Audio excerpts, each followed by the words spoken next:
नमस्कार।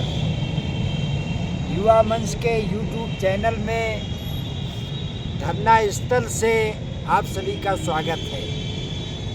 पूरे प्रदेश के युवाओं से अपील है कि आपके जीवन मरण का जो ये प्रश्न है, 6 लाख रोजगार, 6 लाख नौकरी जो वादा किया गया था उसको पूरा करने का, खास तौर पे टीजीटी पीजीटी में 25,000 पदों को जोड़ने का, शिक्षा आयोग का तत्काल गठन हो, एलटी का विज्ञापन हो, शिक्षक भर्ती का विज्ञापन हो, पुलिस का विज्ञापन हो, इत्यादि मुद्दों को लेकर के जो ये मुहिम शुरू की गई है। और जिस समय ये मुहिम शुरू की गई है, आप जानते हैं परीक्षाएं हैं हमारे विशेष तौर पे बीएड के छात्रों की, बावजूद इसके बड़ी संख्या में लोग यहाँ पर आ रहे हैं और पूरे प्रदेश से समर्थन मिल रहा है। इसके लिए बहुत बहुत शुक्रिया। मित्रों, आज जो हमें बात करनी है, कल परसों शिक्षा सेवा चयन आयोग नियमावली बन गया।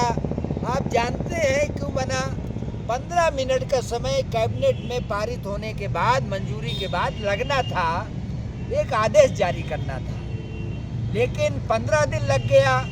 अब यह अखबारों में, मीडिया में आया है कि 1-2 दिन में जो अध्यक्ष और सदस्यों की चयन प्रक्रिया है उसके लिए आवेदन आ जाएगा। बहुत अच्छा है, आवेदन आ जाएगा है, लेकिन उसमें 25 दिन का समय जो नियमावली में है आवेदन के लिए मांगा जा रहा है और उसके बाद छटनी होगी और एक लंबी प्रक्रिया है।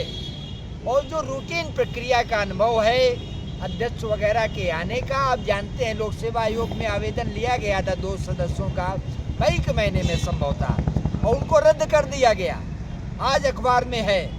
इसलिए अगर दबाव नहीं बनाया गया तो आप यकीन मानिए कि रूटीन प्रक्रिया के तहत कम से कम 3 महीने का समय लगेगा। और अगर इसमें दबाव बनाया गया और एक बड़ा समर्थन मिला जैसा कि मिल रहा है, इसको हम संगठित कर पाए, तो यकीन मानिए दिसंबर 31 तक की हम लोगों ने चेतावनी दी है कि अध्यक्ष सदस्य आ जाए। अगर 31 तक नहीं आएंगे तो 10 जनवरी तक आना तय है। अगर दबाव बनाया गया तो ऐसी स्थिति में अब शिक्षा सेवा चयन आयोग जो विधेयक है, अब उसमें क्या किया गया आप सब लोग जानते हैं। हमारे शिक्षकों की एडेड विद्यालय हैं, उनकी सुरक्षा के लिए, सेवा सुरक्षा के लिए जो आर्टिकल थे, धारा 21, धारा 18, धारा 12, प्रमोशन से लेकर के निलंबन तक के जो मामले थे, आप जानते हैं उनका निलंबन बिना चयन बोर्ड की स्वीकृति के, अनुमोदन के नहीं हो सकता था। और कई सारे अन्य मामले हैं, हमारे शिक्षक जानते हैं, हमारे छात्र भी इसको जानते हैं, उन सबको हटा दिया गया। इसका सीधा मतलब ये है भविष्य में एडेड विद्यालयों का निजीकरण करना है, जैसा कि शिक्षक संघ जो आरोप लगा रहे हैं वो बात सही है। लेकिन दुर्भाग्य की स्थिति यह है कि जो लड़ाई लड़नी थी हमारे शिक्षक संघों को, उसमें वर्चस्व हमारे भाजपा या सरकार समर्थित लोगों का है और उन्होंने गुमराह किया।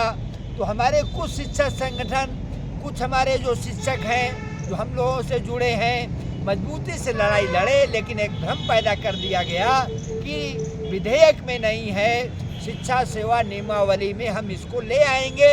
हमारी मंत्री से बात हुई है, ये दावा किया जा रहा था, मैंने यूट्यूब में सुना है, मैंने ये देखा है कि वो नियमावली में जुड़ जाएगा और पूरे आंदोलन को जो हम लोगों ने एक माहौल बनाया उसको कमज़ोर करने का प्रयास किया गया।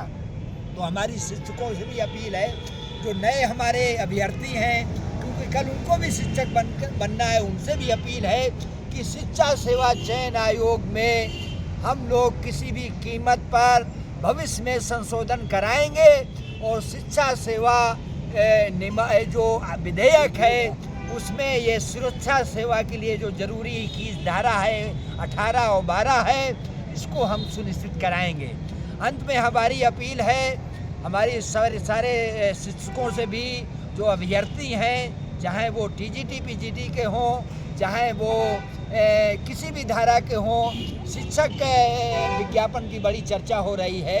हम बता दें कि सरकार ने साफ ये कह दिया है कि और संदेश दे दिया है कि अभी विज्ञापन का दौर नहीं है, अभी जो पद हैं उनके ख़त्म करने का दौर है। 2017 में जब योगी जी की सरकार बनी तो बेसिक विद्यालयों में 8,80,000 सृजित पद थे। आज वो 2.5 लाख संख्या घट गई है। 1,39,000 तो पिछले 2 साल में पद खत्म किए गए। बावजूद इसके 1,26,000 पद हैं, लेकिन सरकार भरने को नहीं तैयार है। जिस तरह 25,000 टीजीटी पीजीटी के पद हैं, रिक्त पद हैं, जो मंत्री महोदया ने विधानसभा में बताया, और अगर सुप्रीम कोर्ट के आदेश का अनुपालन हो, तदर्शियों के पदों को जोड़ा जाए तो यह संख्या बहुत ज़्यादा हो जाएगी। क्योंकि आप जानते हैं कि एडेड विद्यालयों में 1,10,000 सृजित पद हैं शिक्षकों के, और इस समय 63,000 या 64,000 शिक्षक कार्यरत हैं। आप संख्या घटा लीजिए, करीब 50,000 पद खाली हैं। तो ये सब मिला करके एक बड़ी संख्या है। तो मुझे ज़्यादा कुछ नहीं कहना है, ये अपील है। और हमारे और साथी बैठे हैं लगातार, कोई अल्लाहपुर का है, कोई गोविंदपुर का है, कोई वकील साहब भी बैठे हैं, यूनिवर्सिटी के भी छात्र हैं, समर्थन कर रहे हैं, लगातार आ रहे हैं। परीक्षाएं किसी की 16 तारीख को है, नेट की परीक्षाएं चल रही हैं, 23 तारीख को है, और 23 तारीख की परीक्षा के बाद एक बड़े आंदोलन की रणनीति यहाँ बनेगी। लखनऊ में भी एक बैठक हुई है तमाम सारे आंदोलनकारियों की 9-10 दिसंबर को। उसमें तय किया गया कि रोजगार का जो मुद्दा पूरे प्रदेश में उठा रहे हैं, खासतौर पर 6 लाख रिक्त पदों का मुद्दा, और दिल्ली के देश के स्तर पर 1 करोड़ पद खाली हैं, उसके लिए जो हमने संयुक्त युवा मोर्चा बनाया है, युवा मंच के प्रयास से और अन्य संगठनों के प्रयास से बना है 113 संगठन, उसकी परसों बैठक भी है युवा मंच की तरफ से। मैं भाग लेने भी जा रहा हूँ। ये बड़े आंदोलन की रणनीति बनेगी। तो ये तमाम सारे सवाल हैं, और सरकार इसको गंभीरता से ले, इसको नज़रअंदाज न करे, अनदेखी न करे। नहीं, ये आने वाले चुनाव में उत्तर प्रदेश में और पूरे देश में महंगा साबित होगा। और इसलिए हम ये कहना चाहते हैं, कम से कम मुख्यमंत्री से हमारी अपील है कि 6 लाख रिक्त पर जो है इस समय दुनिया भर का जो प्रचार आपका है वो अपनी जगह पर है, विज्ञापन आ रहे हैं। 6 लाख जो रिक्त पद हैं उनको, जो विभिन्न विभागों में हैं, उनको भरने के लिए टाइम बाउंड पीरियड आप करिए, और उनको भरने के लिए एक ठोस योजना पेश करिए, अन्यथा राजनीतिक खमियाजा आपको भुगतना पड़ेगा। 3 राज्यों में क्या हुआ नहीं हुआ उससे कोई फर्क नहीं पड़ेगा। राष्ट्रीय स्तर पर रोजगार का मुद्दा एक प्रभावी मुद्दा भविष्य में बनेगा। इसी धरना स्थल से पिछले दिनों भी हमने, आप जानते हैं, चाहे जितना हमारे ऊपर उत्पीड़न की कार्रवाइयाँ की गई हों, लेकिन हम लोग शांतिपूर्ण तरीके से ये जो रोजगार का सवाल है, ये छात्रों के सिर्फ आजीविका का प्रश्न नहीं है, देश निर्माण में भी आज लोगों की भूमिका का सवाल है।